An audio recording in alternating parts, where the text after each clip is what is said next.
The movie starts in Philadelphia. Police officer Ramirez grows up believing his mother's stories about the devil. She tells him that the devil walks the earth looking for sinful people to punish. He captures his victims and pretends to be one of them, torturing them and turning them against each other before taking their souls. Ramirez remembers that his mother's stories always begin with someone committing suicide and end with the deaths of all those trapped. Meanwhile, Detective Bowden is eating at a diner with his friend Henry. They talk about forgiveness. Henry says that Bowden's ability to forgive will shape his life, but Bowden believes he can't forgive the man who killed his family. Then, Bowden's partner, Detective Markowitz, calls him to check out a crime scene. Bowden notices water on the ground and no glass, which leads him to think that a truck rolled from the skyscraper across the street where someone jumped. They rush to the building to investigate. Inside the building, Sarah walks in without signing the logbook. The temporary guard, Larson, tells her she needs to log in. He then says to his partner that he has to take papers to the 39th floor. Larson takes the elevator with a salesman named Vince, an elderly woman named Jane, Sarah, and a mechanic named Tony.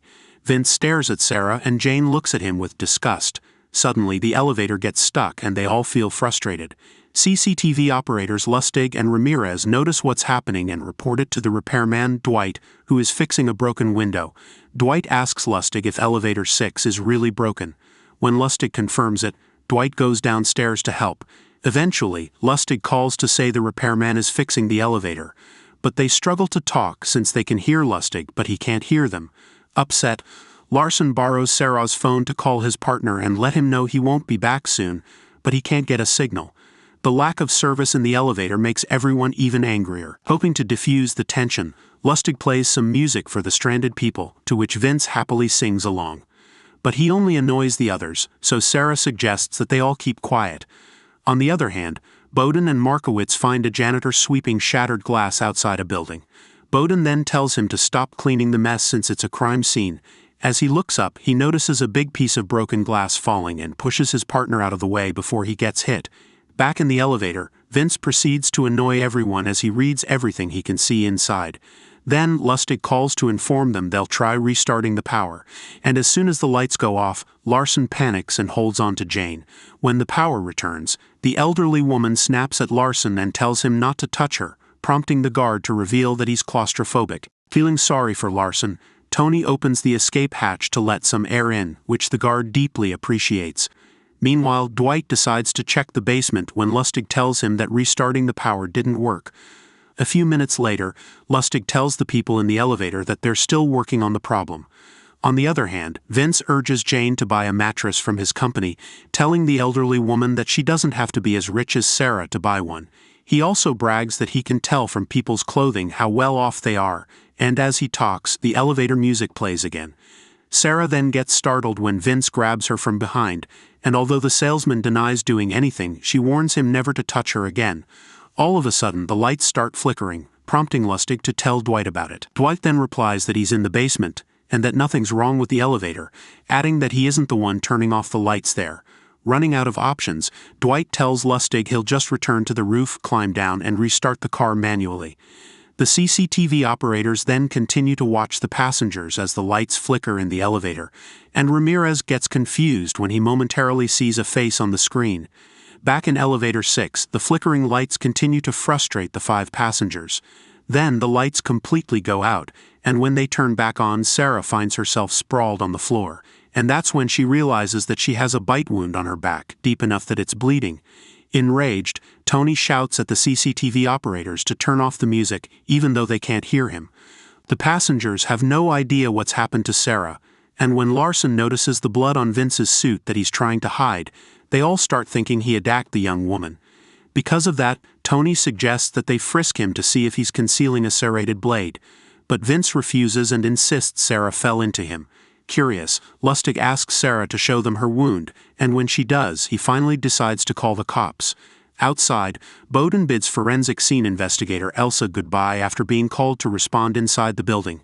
Meanwhile, Ramirez rewinds the footage from the elevator and shows Lustig the face he saw earlier. Lustig tells him not to make a big deal out of it.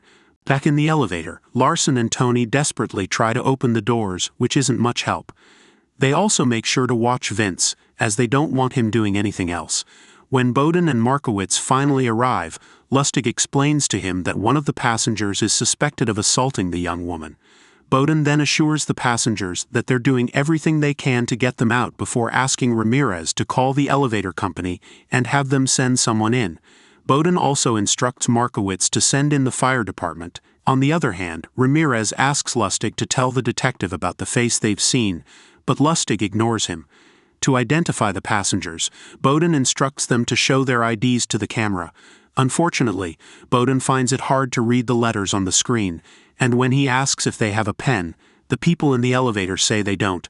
With no other choice, Bowden uses the logbook in the lobby to find out which of the visitors didn't show up for their appointment. Meanwhile, Sarah becomes so worked up that she hallucinates everyone in the elevator is dead. Then, the lights go out again while the mirror behind Sarah shatters, and when the lights turn back on, they find Vince stabbed in the neck with a shard of mirror. Horrified, Ramirez quickly calls Bowden, Markowitz, and Lustig back to their office, where Bowden decides to call for backup. Unable to keep quiet any longer, Ramirez tells them that whenever things go wrong, it means the devil is near. He then urges Bowden to consider the possibility that one of the passengers is the devil, but the detective pays him no mind and tells him to get his head in the game. Instead, Bowden and Markowitz rewind the elevator footage to find out who attacked Vince, and as Bowden notices that Larson is the one nearest to the victim, Markowitz tells him that the guard has multiple records of assault. At the same time, the fire department finally arrives to rescue the stranded passengers. Determined to solve the case, Bowden examines the salesman's body through the camera and notices a paper in his suit. He asks a volunteer to show it to the camera, revealing the salesman's name as Vince McCormick, who has an appointment on the 35th floor. Meanwhile, the passengers learn that Tony used to be a soldier. Meanwhile, the firefighters start working on opening elevator 6. Inside, Tony uses the escape hatch to look for a way out, but his intention to help scares his fellow passengers into thinking he's trying to escape. Larson then pulls him down and angrily tells him they all need to stay inside until they are rescued. After some time, Bowden finally returns to the control room and instructs Markowitz to find out which of the passengers is on Vince's list. Ramirez then shows him the devil's face in the footage and says everybody believes in him a little bit, but the detective thinks otherwise. To prove his point, Bowden shows Ramirez the apology note on the back of a car wash coupon that was left at the hit-and-run site by the person who killed his wife and son 5 years ago. Bowden also adds that they don't need the devil and states that people are bad enough by themselves. Bowden then notices recorded footage that shows Sarah was just pretending to be grabbed by Vince. While on the live feed, he sees the passengers frisking one another. Instead of leaving the passengers to their business, Bowden orders them to keep their hands off each other. Unfortunately, the people inside the elevator continue to distrust one another, and Jane even tries to pepper spray Larson after feeling threatened by him. Meanwhile, in the shaft, Dwight's attempt to help the passengers turns into a disaster when his harness snaps, sending him falling to his death. The elevator passengers are startled when they hear a crashing sound from the ceiling, and as soon as they see the repairman's blood, they realize that something is wrong. From the control room, Lustig informs Bowden that Dwight has entered the shaft from the roof. Bowden then goes to the shaft entrance, where he informs Lustig of Dwight's accident. Later, Bowden and his group learn that the young woman is Sarah Caraway, the guard is Benjamin Larson, and the elderly woman is Jane Kowski. Meanwhile, the fire department begins to break through a wall on the 21st floor. Back in the control room, Bowden and the others discover that Jane is a thief after seeing footage of her stealing a woman's wallet. Although he now knows that the elevator consists of a scammer, thief, liar, and criminal. However, as he's about to leave and instruct his men to find the mechanic's bag, the lights inside the elevator start flickering again before finally going out. Ben lights a match but fails to notice the figure beside him. And when the lights turn back on, Jane's dead body hanging from the ceiling with a light cord horrifies everyone. With 2 people killed inside the elevator, Bowden orders Markowitz to shut down the building and bring everyone to the lobby. Larson reluctantly helps Tony take down Jane's body. Tony then tries to close the elderly woman's eyes, but Larson tells him that won't work until they've been dead for a few hours. Downstairs, the detectives finally locate Tony's satchel in the restroom. Back in the control room, Ramirez takes the radio and starts praying in Spanish, unaware that he's just aggravating the passengers. The people in the elevator are becoming more hostile toward one another, and when a fight breaks out between Tony and Larson, Sarah eggs the guard on to kill the mechanic. Luckily, Bowden returns to the control room in time and orders the fighting passengers to stay away from each other. He also instructs them to put their hands on the wall before asking Ramirez how his story ends. Ramirez nonchalantly tells him that everyone will die, but before Bowden can reply, Markowitz arrives and informs him that Sarah has 3 counts of blackmailing rich married men. He also adds that the young woman has an appointment on the 42nd floor with lawyer Wayne Kazan, so Bowden immediately moves to look for the man in the lobby. After finding and asking the lawyer who might want to hurt Sarah, Wayne suggests they investigate her husband. Meanwhile, Lustig turns off the shut-off valve in the basement and informs the fire department to continue their work. However, Lustig sees a bad wire in a puddle of water and decides to remove it using a piece of wood, only to be electrocuted and severely hurt. He then makes his way out of the basement and stumbles into the lobby.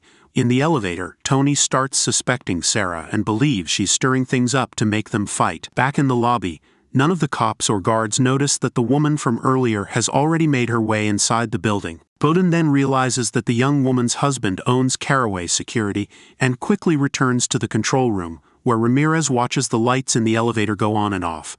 Bowden is certain that Larson is working for Sarah's husband and believes he will kill the young woman, using the other victims as decoys to confuse the authorities. Suddenly, another outage occurs, so Bowden instructs everyone to point their cell phones toward each other. Suddenly, an invisible force grabs the phones from their hands, and when the lights come back on, Larson is dead on the floor. His neck is twisted, leaving Sarah and Tony suspicious of each other. Scared for their lives, the other passengers pick up pieces of broken glass. Bowden tries to calm them down by sharing how he almost drank himself to death months ago. He tells them to put down the glass and take responsibility for their actions, which Sarah and Tony eventually agree to. However, Sarah is secretly hiding another piece of glass in her back pocket. Soon, the elevator goes dark again. Tony shines his phone light on Sarah, who is equally scared. She reaches for the glass in her pocket, but when Tony loses the phone light, they are left in darkness. When the lights come back on, Sarah has a cut on her neck and is struggling to breathe. At that moment, Cheryl arrives and tells Bowden she is Tony's fiancée. She explains that Tony left his tool bag in the restroom because he didn't want to take it to an interview. When Bowden asks for Tony's last name and learns it's Janekowski, he realizes they mistook the elderly woman for someone else. Suddenly, the elderly woman with black eyes stands up and asks Tony if he's ready to admit his mistakes. A flashback shows that Tony was drinking and driving when he crashed into Bowden's wife's car 5 years ago. He watched as Bowden's wife and son died on the road, but instead of calling for help, he ran away. Tony apologizes and realizes he's talking to the devil. He begs her to take him instead of Sarah, but this only angers her, and she makes the elevator drop a few floors. When the elevator stops, Dwight's radio falls inside. As the devil questions Tony, he decides to confess to killing a woman and her son on Bethlehem Pike 5 years ago. He expresses deep remorse, and Bowden, seeing a coupon in his hand, realizes that Tony is responsible for his family's death. Defeated by Tony's apology, the devil decides to leave him alone. When the fire department opens the elevator, Bowden is shocked to find that Jane has vanished and orders his team to search for her. Later, Bowden takes Tony to the police station. In the car, he reveals that it was Tony who killed his family. He has waited years to confront the man who took them from him. But instead of being angry, he forgives Tony. Meanwhile, Ramirez remembers his mother saying that if the devil is real, then God is too. Thanks for watching. Don't forget to subscribe. See you next time.